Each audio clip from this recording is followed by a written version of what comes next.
Recordarán cómo la última ocasión Charles Taylor nos expuso bastante bien de qué manera dentro de nuestro imaginario social fue ganando terreno el espacio de la no creencia a partir precisamente del auge del moralismo que trajo consigo debido a, digamos, como las exigencias que fue imponiendo cada vez más la Reforma Protestante, incluso de una filosofía no creyente, la cual se fue solidificando y fue, digamos, como avanzando en la medida en la que, en primer lugar, como lo mencionamos la ocasión anterior, la verticalidad pierde relevancia hasta quedar prácticamente como desprovista de significado, ¿no? Incluso como de pertinencia, o ya ni siquiera se notaría como una presencia de la trascendencia. Y por otro lado, a su vez, por la intensificación de una horizontalidad que condujo al establecimiento de una ética del deber basada en el deber, en el altruismo, y por lo tanto en una especie de benevolencia universal que terminaría estando condicionada precisamente por el moralismo. Ahora bien, como menciona Charles Taylor en la secuencia que ahora nosotros vamos a indagar, al igual que todos los moralismos, el moralismo moderno podía acabar pareciendo demasiado endeble, ¿no? Como algo que en realidad no estuviera netamente firme para sostener toda la exigencia de una vida humana, ¿no? Incluso también demasiado árido, o sea, como demasiado calculado, demasiado frío, demasiado previsible y también demasiado preocupado en exclusiva por el comportamiento, la disciplina y el control, ¿no? Que como vimos la ocasión anterior, constituyen estos tres elementos del moralismo. Por un lado, dijimos el comportamiento basado en etiquetas precisas que den como el estatus de una persona civilizada, el cual a su vez se logrará justamente alcanzar por medio de una disciplina, ¿no? La autodisciplina del yo que se ejercita de manera constante para mantener siempre el control, ¿no? En este caso, en los términos usados, el autodominio, y que por ello no dejaba espacio para ningún otro ímpetu o propósito que transformara nuestra vida y nos sacara entonces del angosto enfoque que impone el autocontrol, que de hecho es, digamos, como el contexto general que en efecto se fue produciendo hacia el final, como lo habíamos mencionado, de la era victoriana.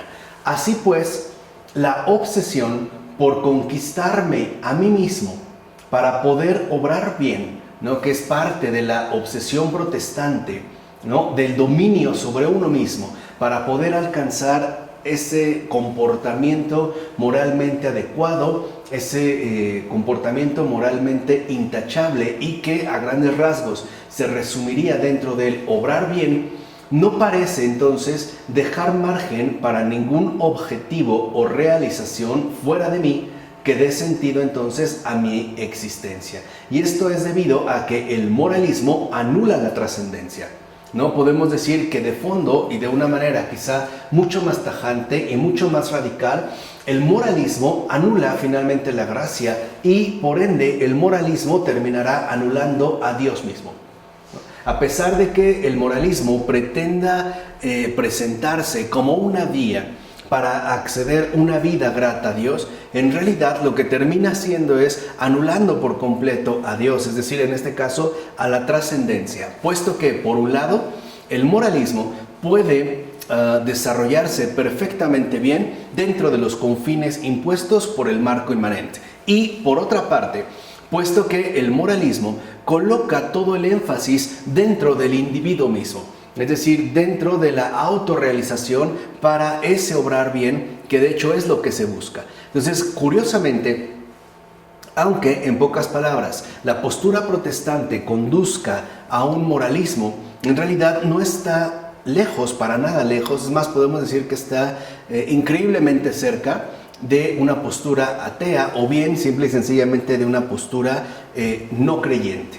Ahora, dentro de estas pues malestares, ¿no? Esta queja, entretejida en ocasiones con la queja romántica de que la moderna vida moral disciplinada reprime además el sentimiento, puesto que hablamos la ocasión anterior también de una propuesta de educación viril que no da pie, por ejemplo, a los sentimentalismos y que más bien se concentra en el entrenamiento particular de una cierta conducta, veremos cómo pues esta queja reaparecerá una y otra vez en los 2 últimos siglos. O sea, entiéndase, esta queja con respecto al moralismo y todas estas constricciones, limitaciones, arideces que conlleva, aparecerá dada durante el siglo XIX, sobre todo a partir de la segunda mitad y también y en particular a inicios y mediados del pasado siglo XX.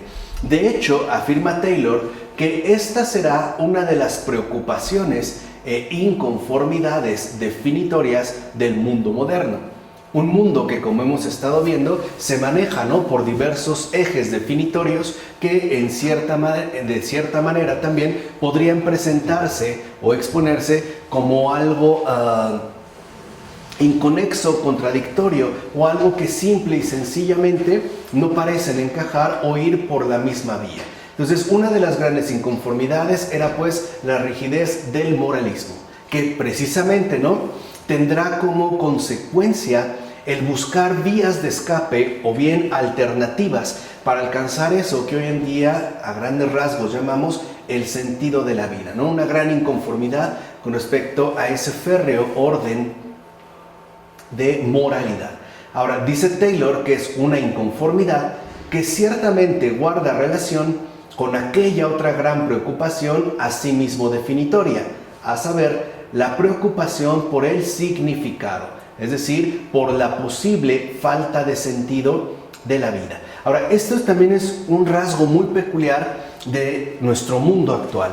Por un lado, el hecho de que, si bien es cierto que nuestro mundo actual ha logrado alcanzar ciertas dimensiones que hasta antes podían parecer impensables, piénsense en los avances que ha logrado el ámbito tecnológico o bien en los ámbitos de la salud, etc., no por ello podemos dejar de lado que asimismo también nuestro mundo está como plagado de un montón de inconformidades, ya sean pequeñas o grandes, que se dirigen justo a la estructuración de nuestro propio mundo, es decir, de nuestro respectivo acontecer. Y en particular, y esto es fundamental, es el hecho de que se eche en cara una falta de sentido de la vida. Es decir, y esto es algo estrictamente moderno, o sea, la falta de sentido, ¿no?, la preocupación por esta ausencia de sentido con respecto a la vida que nosotros asumimos. Es como un rasgo muy definitorio de lo que nosotros de hecho experimentamos. Por eso alguien, ¿no?, bastante interesante como Viktor Frankl escribirá uno de sus textos más conocidos, no necesariamente sería el más importante, pero sí de los más conocidos, en tanto fundador de la llamada logoterapia, y es El hombre en busca de sentido.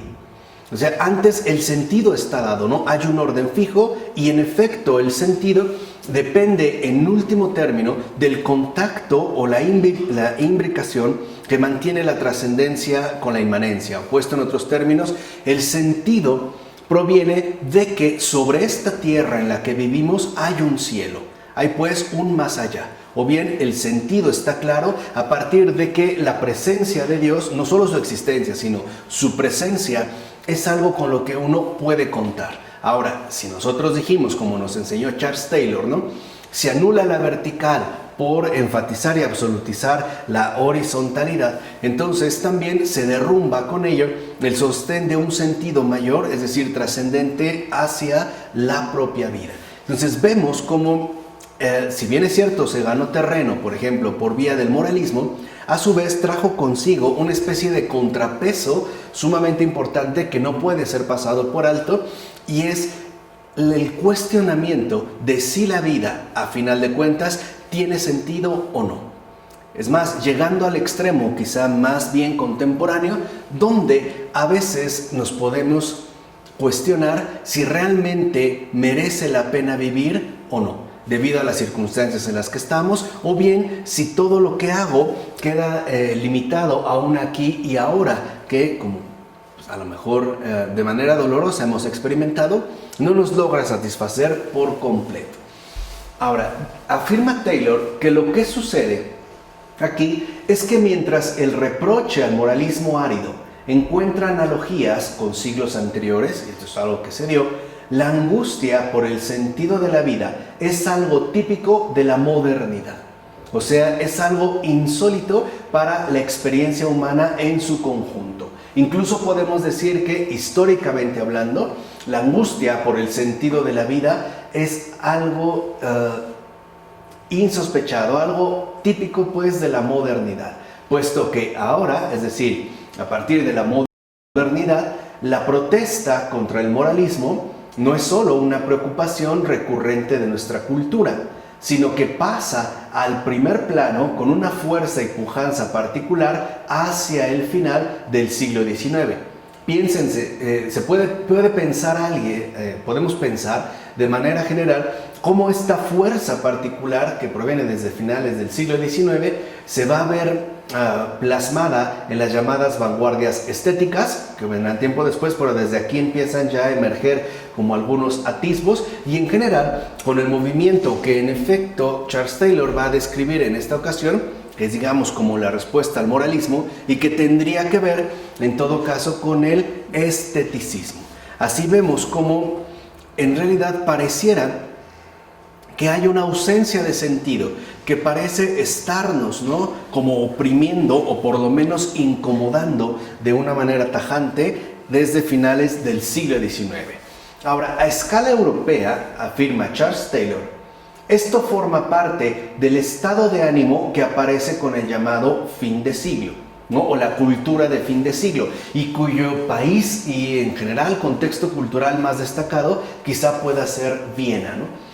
Podríamos ver cómo la sociedad, en este caso, llamada de fin de siglo, es decir, de finales del siglo XIX, de los años 1800, para ingresar al naciente siglo XX, de principios de los años de 1900, la sociedad recibía los ataques de los jóvenes, especialmente, ¿no?, vale la pena destacar, de las juventudes europeas en Francia, Austria, Alemania, Inglaterra y otros países, porque, en primer lugar, se consideraba que esta cultura europea, es decir, este tejido social, era demasiado materialista.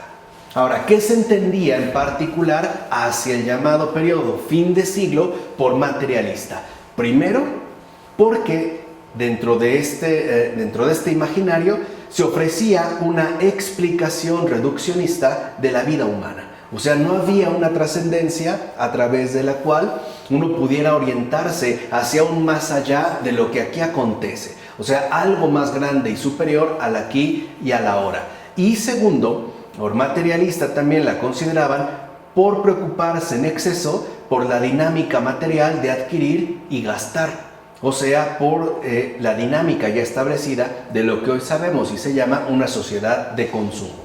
Entonces, aquí hay como dos elementos muy importantes. Por un lado, hacia finales del siglo XIX, especialmente las juventudes, se dan cuenta que este imaginario en el cual han quedado inmersas es extremadamente reduccionista.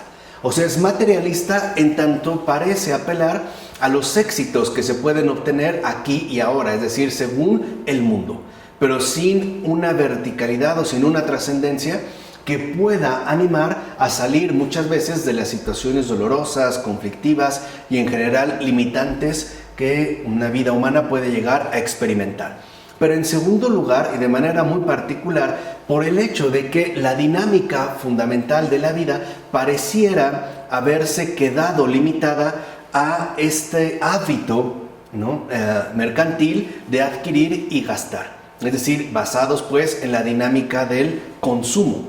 Y eso tiene también una razón particular.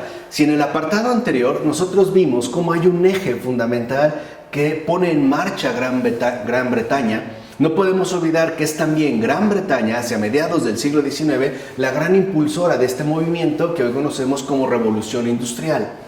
Y lo que busca la revolución industrial en general no es solo alterar los procesos fundamentales de la producción, o sea, pasar de una producción manual, ¿no?, como muchos le llaman artesanal, a una producción masiva o en serie que implicaría el uso fundamental de las máquinas, ¿no? Es decir, construir o fabricar en el uso de las máquinas y por ende a gran escala. No solo es eso, sino que en realidad la revolución industrial trae consigo un cambio fundamental con respecto a la propia mentalidad. ¿En qué consistió este cambio tan importante y qué es justo lo que las juventudes van a reclamar? Por un lado, que la vida parece entonces concentrarse en términos estrictamente económicos.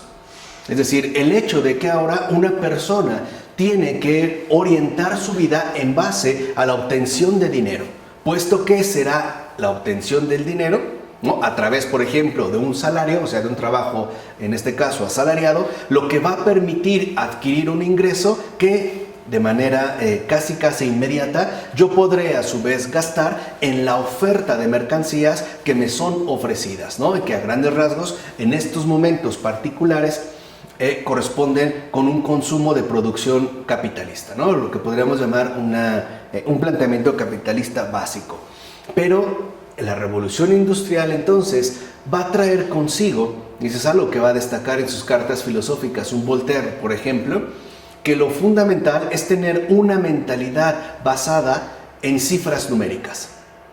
O sea, es justo esto lo que ha cambiado, ¿no? Pareciera que la vida tiene sentido, y ya dijimos que aquí es justo lo que se cuestiona, si y solo si uno posee un ingreso lo suficientemente alto como para poder adquirir toda la gama inmensa de nuevas mercancías cada vez más sofisticadas que se me están exigiendo.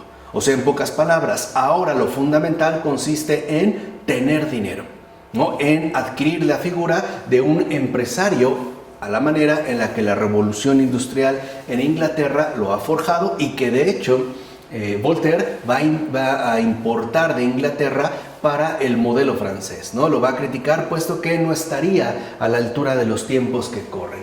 Asimismo, señala Charles Taylor que esta postura fue atacada por estrangular y negar el heroísmo, la entrega éticamente voluntaria, el compromiso altruista y el sacrificio de autoexaltación. O sea, por el hecho de volverse parte de un engranaje más de una maquinaria socialmente eficiente, ¿no? Hoy nosotros diríamos productiva. Y esto fue, afirma Taylor, lo que produjo el estado de ánimo en el que muchos jóvenes de la élite acogieron de buen grado la Primera Guerra Mundial, como una especial oportunidad para realizar grandes hazañas por una causa noble. O sea, aquí vemos entonces como las juventudes, especialmente, ¿no?,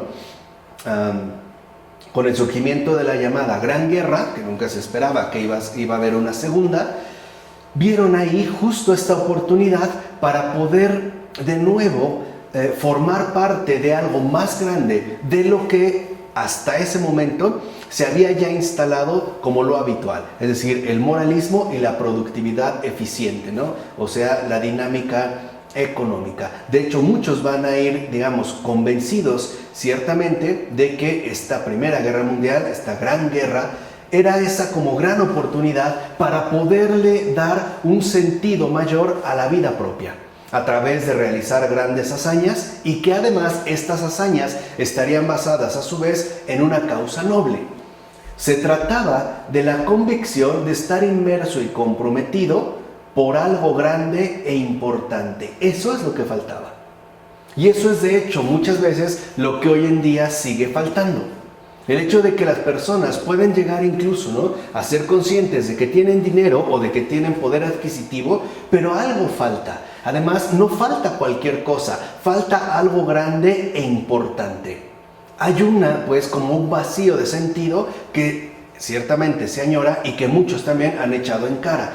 Y en este caso en particular, ¿no?, algo grande e importante era asumido en términos éticos, como aparece en Wittgenstein, por ejemplo, especialmente en el Tractatus Lógico-Philosophicus, en la última parte, y en particular si uno lee los llamados cuadernos de guerra. Aunque no necesariamente esto grande e importante adquiría o era entendido en algún sentido político o nacionalista, como al parecer pretendía serlo la mentalidad dominante. Acuérdense cuando hablamos de la educación e entrenamiento, que en efecto una de las cosas que buscaba proponer es que los jóvenes al combatir por su país estaban realizando una gran hazaña y por lo tanto iban a ser recordados o iban a alcanzar una especie de inmortalidad patriótica, o sea, de acuerdo, ¿no?, con las fuerzas que puso en marcha el nacionalismo. Pero aquí no se trataba de eso, no era por una causa política o nacionalista, era por una sed de realización de algo grande e importante. En términos más contemporáneos, podemos decir que si muchos jóvenes acogieron de buen grado el gran conflicto, esa gran guerra, es porque en realidad en su corazón había sed de infinito. O sea, una sed de algo grande e importante que lograra involucrarlos en una verdadera hazaña. Es decir, había una sed de infinito y había pues una sed de trascendencia. Desafortunadamente, la mayoría de ellos lo que encontraron ahí no fue una gran hazaña, sino una gran carnicería, que de hecho a la mayoría dejó profundamente asqueado y que no tenía nada que ver con lo que buscaba proponer la mentalidad dominante, o sea, los poderes en turno, ¿no? Cuando por medio de determinadas propagandas, por ejemplo, hacían filmes donde presentaban los ejércitos combatientes en términos justamente heroicos, porque sabían que es eso lo que la juventud estaba buscando, donde había batallas importantes o personas lanzando granadas y terminando siendo héroes. Además, al regresar del conflicto, eran recibidos justo como esos, entre aplausos, entre reconocimientos, y al parecer adquirían o recobraban el sentido perdido de sus vidas. No fue así. Más bien lo que encontraron fueron piojos, fueron hambrunas, fueron situaciones climáticas extremas y fueron situaciones límite que me parece que en la mayoría es lo que les condujo de una o de otra manera a caer en una insatisfacción mucho más profunda, puesto que ahora no solo había una falta de sentido, sino además una clara experiencia del sinsentido. Ahora, como es natural, afirma Taylor, en el marco del acuerdo generalizado de que algo, acuérdense, no cualquier cosa, sino algo grande faltaba, no había consenso alguno acerca de qué era en realidad lo faltante. Algo falta, pero no había un acuerdo compartido, generalizado, de qué era realmente lo faltante. Y esto se entiende a su vez, puesto que la trascendencia ya ha quedado eclipsada, ya no juega ningún papel. Acuérdense, para muchos Dios ni siquiera es algo que tenga relevancia o importancia. No solamente se trata de que no existe, sino que además no es importante. Por eso vemos cómo hay aquí un factor que no podemos pasar por alto, y es una ignorancia de Dios. Pero además es una ignorancia producida.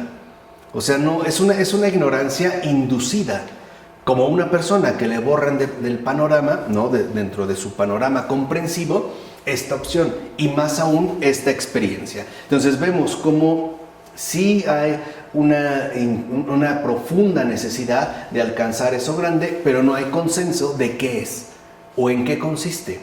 Para muchos hoy, siendo sinceros, Dios no es una opción para colmar, ¿no?, los verdaderos deseos del corazón. Pero no es por Dios, es por toda esta programación que ha traído consigo el proyecto moderno y que Charles Taylor nos ha ido exponiendo gradualmente. Así pues, dice Taylor que algunos, por ejemplo, se volvieron hacia la religión. Tuvieron incluso experiencias religiosas, pero en formas distintas de las establecidas por la sociedad. Vamos a decirlo, buscaron experiencias religiosas en formas por lo menos no usuales, al menos, vamos a decirlo así, no las tradicionales. Otros indagaron en las nuevas filosofías de la afirmación de uno mismo, ya sea heroica o trágica, ¿no?, herederas en buena medida de Nietzsche, donde ya Dios ha muerto y ahora me tengo que concentrar en mí mismo.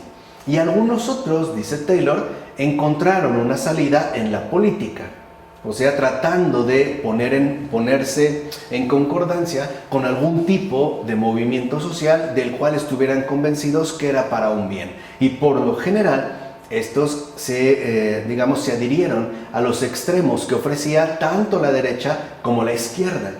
Entonces lo que vemos, y es lo que menciona Charles Taylor, es que en particular estas juventudes tuvieron a la mano tres opciones. Una, volver de nuevo a una religión, pero más bien entiéndase como una experiencia religiosa no ordinaria. Por ejemplo, quizá a través de las drogas, o a través de unas formas religiosas que no estuvieran ligadas a lo usual. Por ejemplo, no necesariamente volviendo a la Iglesia Católica, sino quizá volviéndome partidario de una nueva secta que me ofreciera algún tipo de experiencia supuestamente más genuina. Esa fue una línea. Otros entonces tuvieron a mano el volver a la filosofía, pero una filosofía de la autoexaltación, o sea, de la afirmación de uno mismo, ya fuera en un sentido heroico, o sea, donde yo en efecto destaco de manera heroica, o bien trágica, ¿no? Como sería la propuesta elaborada por Nietzsche. Y otros más tuvieron la opción de dirigirse más bien hacia la política. Y por ende, el hecho de comprometerse en causas socialmente importantes, ¿no? Hoy en día se siguen dando estas mismas líneas. Si lo ven, no han cambiado. Hoy también hay quienes buscan nuevos tipos de experiencias religiosas, ya sea en sectas o en ciertos rituales, por ejemplo neopaganos o qué sé yo, que brinden una vía de salida ante, digamos, la rigidez del código establecido, ¿no? del código de comportamiento. Otros buscan en la novedad de las nuevas filosofías y la filosofía algo que les permita un modo peculiar de autoafirmación.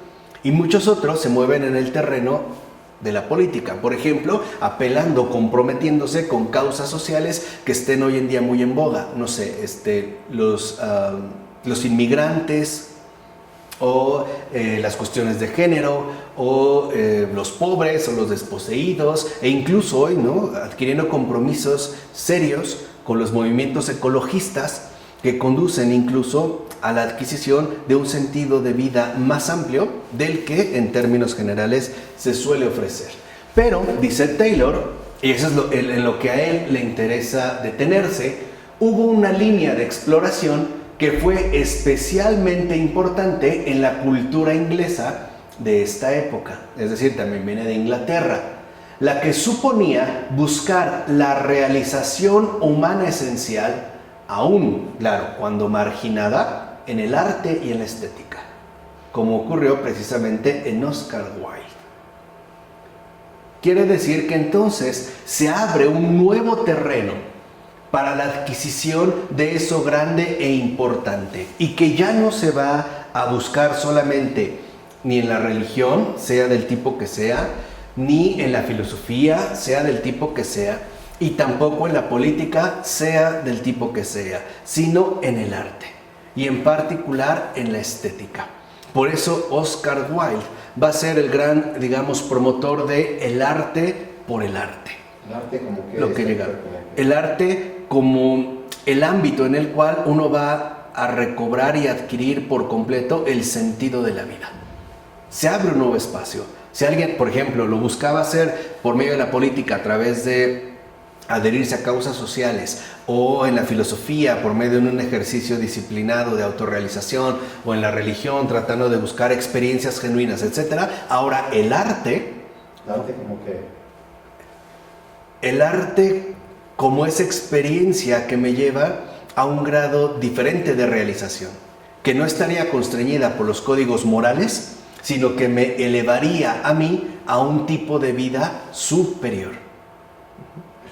La estética, lo que Oscar Wilde retrata en su obra El retrato de Dorian Gray, donde vemos cómo la estética, ¿no?, logra aportar un refinamiento muy particular y además como una afición profunda por la belleza, lo cual ya no necesariamente nos limitaría pues al campo de los comportamientos éticos, sino al campo pues de una especie de liberación total de todos los códigos establecidos. El arte como la música, las pinturas. Ajá, la pintura, la escultura, pero sobre todo el arte como una experiencia humana de autorrealización.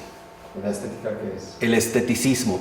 Y en este caso, la estética aparece justo como esta forma de vida, como este modo de vida particular que logra, ¿no?, ensalzar a la persona por una vía distinta, por ejemplo, el refinamiento, que no correspondería con los códigos hasta antes establecidos, religiosos, políticos o filosóficos.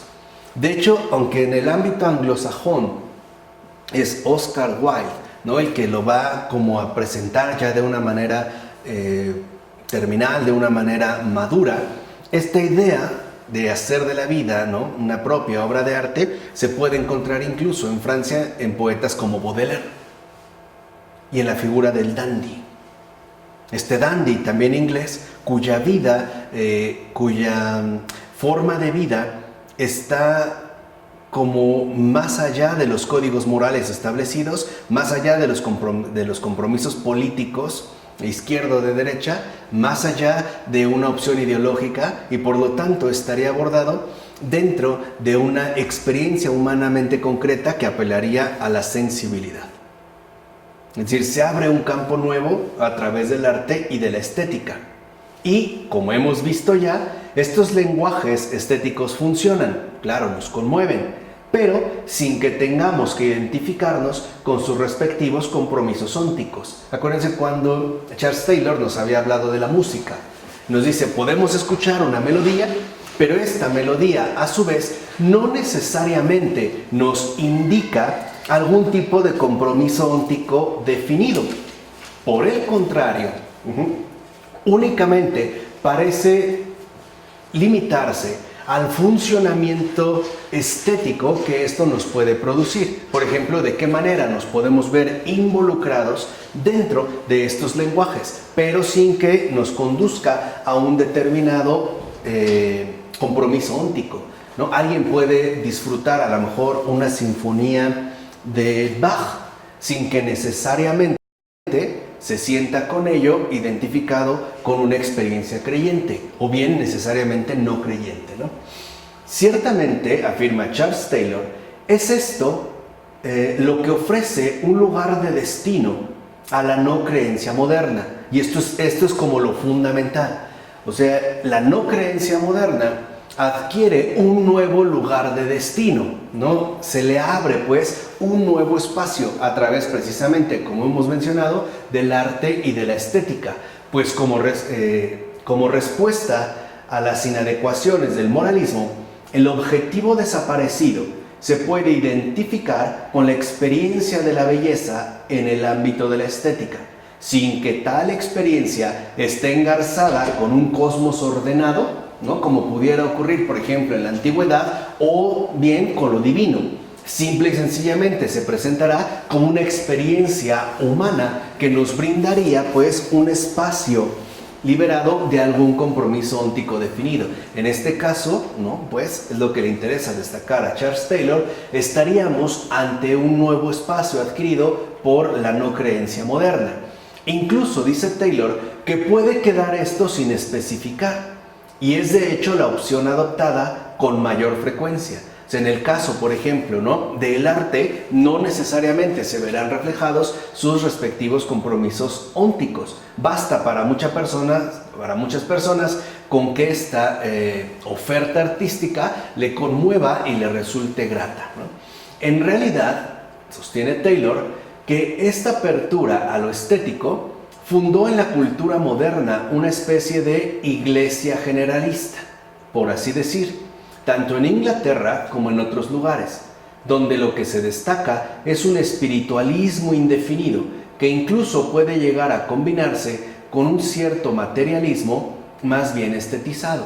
Es decir, donde a partir de estos esfuerzos estéticos o de realización estética, lo que pudiera parecer en primera instancia un materialismo burdo, ¿no?, se le busca dar como una dimensión distinta, es decir, a lo que apela Charles Taylor, ¿no?, con esta especie como de espiritualismo indefinido, como si poseyera pues una especie de profundidad más allá de la que nosotros podríamos observar a simple vista, por lo menos a primera vista. O sea, en este caso pues a este materialismo, ¿no? A la realización artística que recurre finalmente, ¿no? A los materiales que emplea, se les buscaría dar como inyectar un espiritualismo indefinido que en todo caso nos conduzca más bien al campo estetizado. Asimismo, continúa Taylor, la idea de que hay algo en la naturaleza que se dirige a lo profundamente originario en nosotros, como aparece de forma paradigmática en Wordsworth, por ejemplo, este poeta inglés, y de la angustia que genera su potencial desaparición a causa de la industrialización y el desarrollo económico, que como dijimos es una de las quejas constantes, ¿no? que se han generado hacia el mundo moderno, va a ser un tema recurrente en los 2 últimos siglos que va a traspasar incluso la frontera entre la creencia y la no creencia. O sea, es decir, lo que aquí está mencionando Charles Taylor es que esta inconformidad, esta queja, ¿no? de que algo importante se está perdiendo, de algo grande e importante, no solo estaría limitada al campo de la creencia, ¿no? En tanto los creyentes serían pues los que se quejarían de un mundo sin Dios, no, sino también en el espacio de la no creencia se sigue pues como lamentando esta ausencia de trascendencia que en último término pondría en entredicho el propio sentido de la vida. De hecho, dirá Taylor que tal idea, la idea de que algo falta, grande, importante, ha moldeado de manera profunda nuestra actual cultura. Y esto le interesaba también exponer a Charles Taylor para que en el siguiente apartado podamos ver ahora ante este telón de fondo cómo la reacción contra el moralismo encontró en Inglaterra nuevos espacios para la no creencia a finales del siglo XIX y principios del XX. Recuerden que el moralismo básicamente ganó terreno hasta finales del siglo XIX, pero se empieza a resquebrajar, sobre todo, ¿no? con el auge que adquiere el arte y la experiencia estética desde propios finales del siglo XIX, podríamos decir más o menos mediados, y sobre todo y con fuerza a principios del XX. Ahora, dicha reacción, afirma Charles Taylor, entiendas, este rechazo no iba dirigida solo a la ética del autocontrol en su faceta altruista y humanista, o sea, de inspiración pública, ¿no? de acuerdo a las etiquetas rígidas del buen comportamiento y por lo tanto, en último término, de acuerdo a los códigos impuestos para aquel que pudiera presentarse o incluso mostrarse como un modelo ciudadano o un buen ciudadano, sino que también se dirigía a su aspecto individualista y de superación personal, que de hecho hoy nosotros lo denominamos en términos de autoayuda. O sea, la queja, pues, esta reacción no solo se dirige al ámbito público, sino también a ese ámbito privado que parece estar condicionando las cosas en un sentido individualista y exclusivo de superación personal, ¿no? De hecho, dice Taylor, que se trató de una serie de reacciones que nacieron a partir de un clima general de insatisfacción con el moralismo, materialismo dominante. Entonces, aquí vemos a su vez esos 2 aspectos que han traído consigo la apertura de ese nuevo espacio para la no creencia en el arte y la estética. Por un lado, el moralismo, cuyos códigos rígidos no parecen extremadamente áridos para la realización plena de la vida humana, y por otro lado, el materialismo, que trae consigo también sus propias reglas, sus propios códigos operativos muy perfilados, muy estrictos, y que parecieran entonces asfixiar esa sed fundamental de algo grande e importante. Ahora, dirá Taylor que en el extremo menos radical de esta reacción, ¿no? que ahorita Charles Taylor viene describiendo, por ejemplo, había personas que eran muy conscientes de la inadecuación del moralismo y del énfasis en la producción y adquisición de bienes. Entiendas en este caso, y bajo el espectro de la revolución industrial, bienes materiales.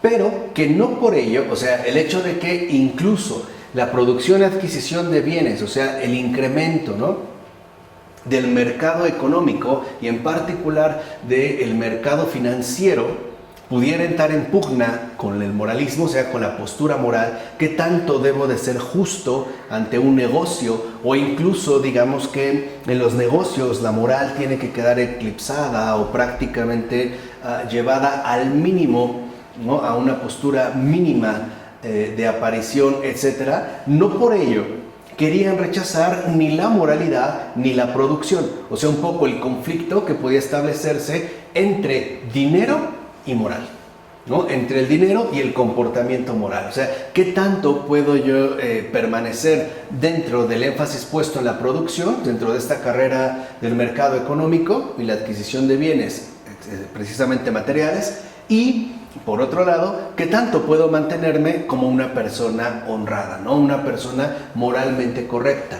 Hoy nosotros diríamos, ¿qué tanto puedo mantenerme como una persona moralmente correcta en el campo de los negocios sin por ello ser injusto o corrupto?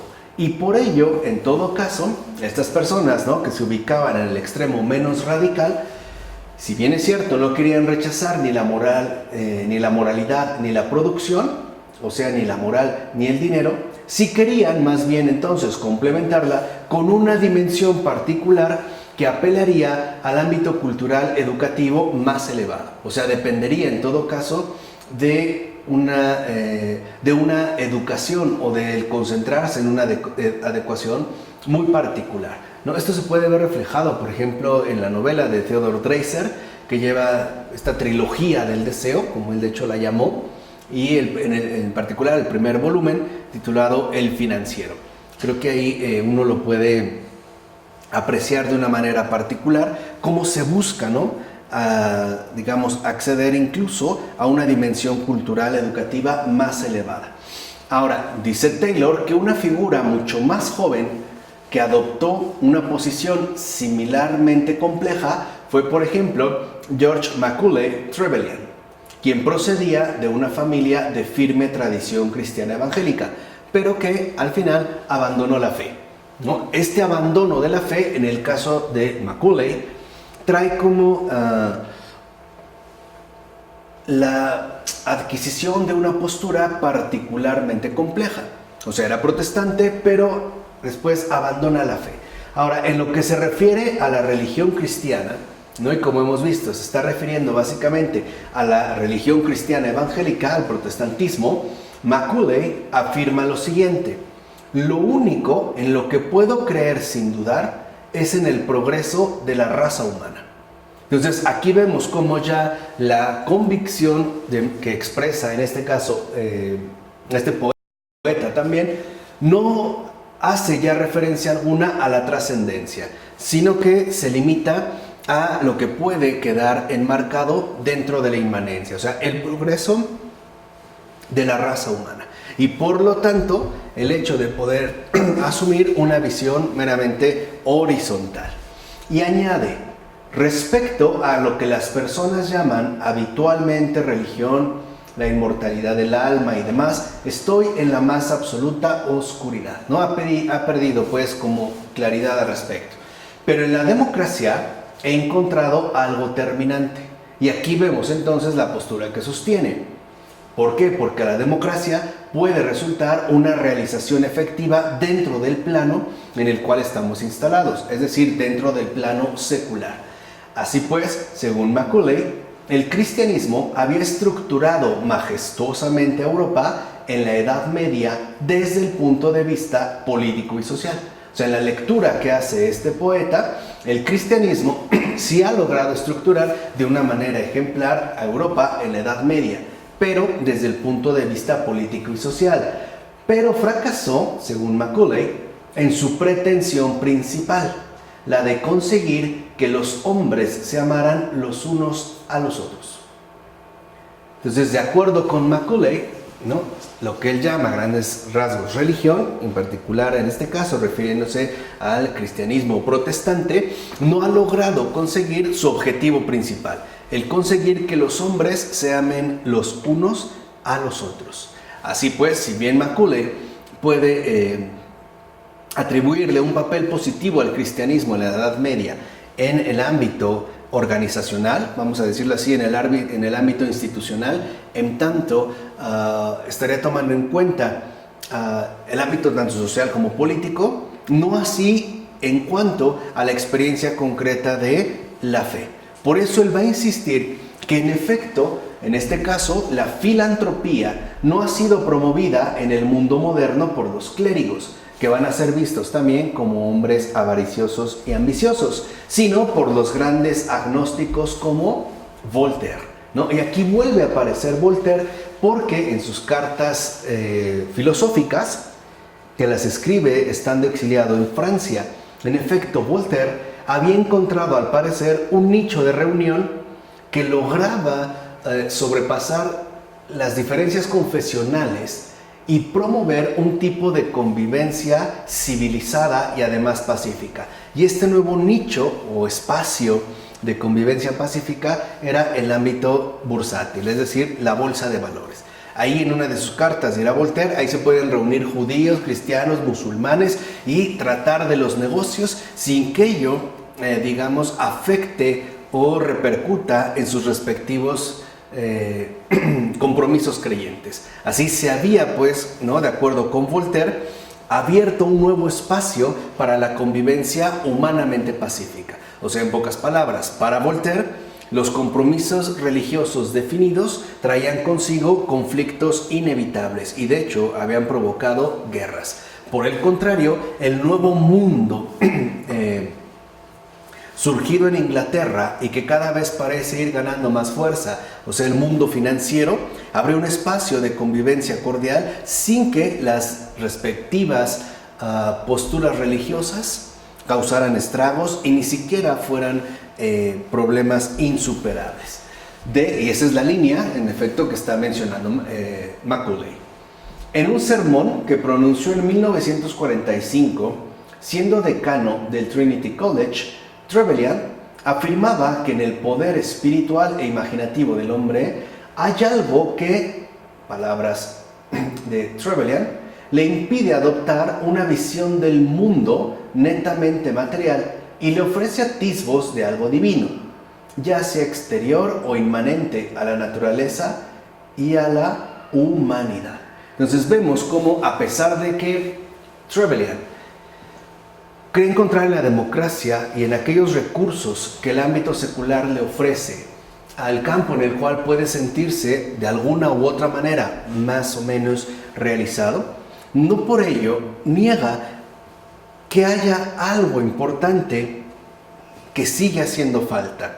O sea, que a pesar de todo el esplendor y la grandeza que se haya podido obtener en términos materiales, económicos, organizativos, políticos, etcétera, no por ello habría como una erradicación completa de esos atisbos de algo divino, ya sea exterior o bien inmanente tanto a la naturaleza de la cual formamos parte o bien de nuestra propia humanidad. Estas, digamos, eran como las posturas menos radicales. Ahora bien, un poco más radicales eran algunos otros esteticismos, ya que no impugnaron la ética existente en el sentido de proponer derrocarla.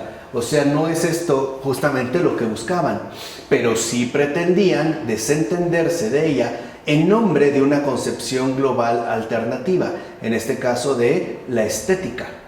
¿Qué significaba esto? Que en realidad la estética quedaba ahora situada al margen y por encima de la moral, que es justo la tesis central de Oscar Wilde. Uno puede leer el retrato de Dorian Gray y veremos cómo Dorian Gray en efecto, ¿no?, expone este ámbito en particular que ya se mantiene al margen e incluso por encima de la moral, ¿no? Una especie de permisividad que estaría más allá del bien y del mal y que por lo tanto involucraría al campo propio de la estética. Pero cabe mencionar que se trataba de una estética que de algún modo rondaba de cerca lo religioso. O sea, tampoco es que se desapegara por completo. Incluso tal estética hacía uso de formas y símbolos religiosos y se inspiraba en gran medida en épocas anteriores caracterizadas por su marcada fe y sus creencias metafísicas. que recuerden hacia finales del siglo XIX, debido al positivismo de un Augusto Comte y a todo el avance del marco inmanente, pareciera entonces que hay una añoranza profunda de una experiencia genuina de fe y además de creencias metafísicas que en efecto den como sustento a esta aridez, ¿no?, pequeña, materialista, en la que estaban inmersos. De hecho, la gente que se sentía atraída por ella normalmente deambulaba al borde del compromiso religioso, pero con formas menos definidas. O sea, hay un acercamiento, ¿no?, deambulan, están a un paso, pues, del compromiso religioso, pero no lo harán por medio de los caminos más habituales o transitados. Principalmente, acuérdense, estamos en Inglaterra, con respecto a la iglesia anglicana o la católica. No olvidemos que este mismo Oscar Wilde, que es el gran esteta de este periodo, quien a su vez fuera discípulo de Pater, acabó convirtiéndose al catolicismo hacia el final de su vida. Vamos, o sea, siempre estaba, ¿no?, como en esta cercanía con el compromiso religioso. No obstante, gracias a la suspensión de los compromisos ónticos de los lenguajes modernos, el arte logró abrir un espacio al margen tanto de la moralidad como de la religión, utilizando a la segunda, en este caso la religión, para desembarazarse de la tiranía moral. O sea, para decir que hay como otro espacio, ¿no?, que estaría por encima de la moral, pero además terminará apartándose posteriormente de la fe para convertir el dominio de lo estético, lo que hoy llamaríamos arte en general, en algo definitivo y autosuficiente. Así pues, será justamente el dominio de lo estético lo que permita a la no creencia adquirir un nuevo espacio de realización. Incluso, en este caso, llevan la inmanencia, a partir del esteticismo, un paso más allá, ya que no solo adoptan una ética en términos referidos exclusivamente al bien humano, sino que este bien se inmanentiza en otro sentido. Y esto es lo importante que busca destacar Charles Taylor. Lo que es intrínsecamente valioso se identifica con lo interior, con lo mental, es decir, con la experiencia y la sensibilidad subjetiva, que es justo lo que van a destacar. O sea, este proceso de inmanentización quedará referido a la sensibilidad subjetiva y por ende a la experiencia artística. De hecho, puede decirse que eran en buena medida éticas subjetivizadas, puesto que la acción externa estaba centralizada principalmente en la interioridad, entendida, como hemos mencionado, en términos pues de sensibilidad estética. Y esto es justo, eso es lo que le busca, ¿no?, lo que le interesa destacar a Charles Taylor, lo que anticipa un desplazamiento importante ocurrido en la segunda mitad del siglo XX. Es, digamos, como el preámbulo que permitirá este desplazamiento fundamental, que es lo que se verá en la siguiente ocasión. Porque en este caso, dice Taylor, es importante señalar que la relevancia de la creación de estos espacios para la no creencia, mediante los cuales la reacción incluso contra el materialismo, en el sentido del énfasis dado al bienestar puramente material, no impulsa hacia formas religiosas, sino que pueden encontrar un tipo particular de expresión atea. En primer lugar, como hemos visto, por la ausencia de los compromisos ontológicos definidos. Y en segundo lugar, por el hecho de que ahora se inmanentiza y se pondrá un énfasis particular en la sensibilidad estética del propio ser humano.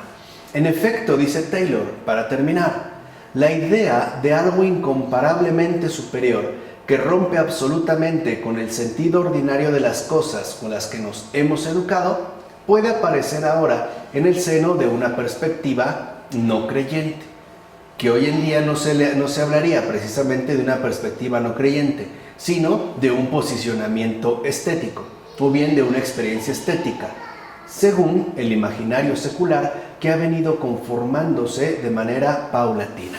Así pues, en este último apartado, vemos cómo Taylor logra poner al descubierto este otro ámbito abierto para la no creencia dentro del posicionamiento inmanente y que tiene que ver, en este caso, con el posicionamiento estético. es decir, con una experiencia estética que en efecto entrará, digamos, a formar parte de este entramado amplio del imaginario secular que hemos venido indagando. Y ya este desplazamiento Taylor lo abordará adelante y nosotros junto con él. Pues muchas gracias. Padre, del Hijo y del Espíritu Santo.